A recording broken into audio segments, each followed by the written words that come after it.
নমস্কার বন্ধুরা, job Genex YouTube চ্যানেলে আপনাদের প্রত্যেককে স্বাগত। বন্ধুরা, প্রতিটা শিক্ষক, শিক্ষাকর্মী এবং রাজ্য সরকারি কর্মীদের জন্য যে জেনারেল প্রভিডেন্ট ফান্ড রয়েছে সেটা নিয়ে কিন্তু আরও কঠোর হলো অর্থ দপ্তর। অর্থ দপ্তর থেকে কিন্তু 28/3/2024 একটি গুরুত্বপূর্ণ নোটিশ পাবলিশ করা হয়েছে, যেটা প্রতিটা সরকারি কর্মী, শিক্ষক, শিক্ষাকর্মীদের জন্য অত্যন্ত গুরুত্বপূর্ণ এবং জানা প্রয়োজন। ভিডিও ডিটেলসে যাওয়ার আগে আপনাদের বলে রাখবো, যারা এই চ্যানেলে নতুন, প্রথমবার ভিজিট করেছেন, যে কোনো রকম আপডেট সবার আগে পাওয়ার জন্য আমাদের এই চ্যানেলটিকে অবশ্যই সাবস্ক্রাইব করে অল বেল আইকনটি বাজিয়ে রাখবেন এবং ভিডিওটি লাইক করে বন্ধুদের মাঝখানে অনেক অনেক শেয়ার করবেন। তো দেখতে পাচ্ছেন এই নোটিশটি 28/3/2024 দেওয়া হয়েছে জেনারেল প্রভিডেন্ট ফান্ড নিয়ে।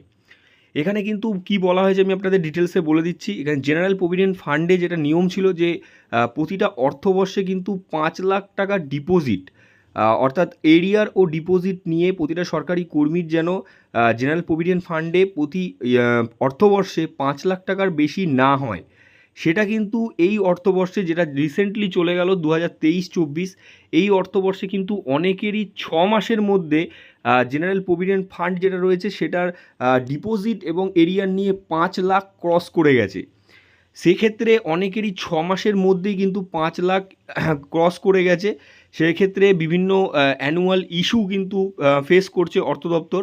সেটা নিয়ে স্ট্রিক্টলি একটা নোটিশ দেওয়া হয়েছে। 3 নম্বর এ পয়েন্টে আপনারা দেখতে পাচ্ছেন, 3 নম্বর এ পয়েন্টে পরিষ্কার বলা হয়েছে নতুন অর্থবর্ষে, অর্থাৎ যেটা 1 এপ্রিল থেকে শুরু হলো, সেই অর্থবর্ষ 2024-25 অর্থবর্ষে সেটা যেন ভালো করে মেনটেন করা হয় এবং সেক্ষেত্রে যেন এই অর্থবর্ষে, অর্থাৎ এই ইয়ারে যেন কারো ডিপোজিট ও এরিয়ার মিলিয়ে জেনারেল প্রভিডেন্ট ফান্ডে 5 লাখের বেশি যেন না যায়।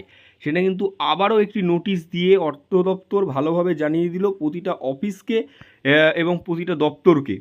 কী জানা হয়েছে, প্রতিটা অফিসার এবং প্রতিটা কর্মীর যেন এই অর্থবর্ষে জেনারেল প্রভিডেন্ট ফান্ডে যে ডিপোজিট ও এরিয়ার মিলিয়ে যেন 5 লাখের ওপরে না যায়, সেটা কিন্তু পরিষ্কারভাবে একটি নোটিশ জারি করে প্রতিটা ডিপার্টমেন্ট, দেখতে পাচ্ছেন ডিরেক্টর অফিসার, সমস্ত অফিসারদের কিন্তু এবং ডিপার্টমেন্ট কিন্তু এটা পরিষ্কার নোটিশ দিয়ে জানানো হলো, যেটা কিন্তু 2023-24 অর্থবর্ষে কিন্তু ক্রস করেছে। 6 মাসের মধ্যেই কিন্তু 5 lakh general provident fund cross করে গেছে। সেটা কিন্তু একটা গুরুত্বপূর্ণ নোটিশ দিয়ে জানানো হলো। আপনাদের সামনে এই শর্ট নোটিশটি আমি শেয়ার করলাম। অবশ্যই লাইক করে জনস্বার্থে অনেক অনেক শেয়ার করে দেবেন।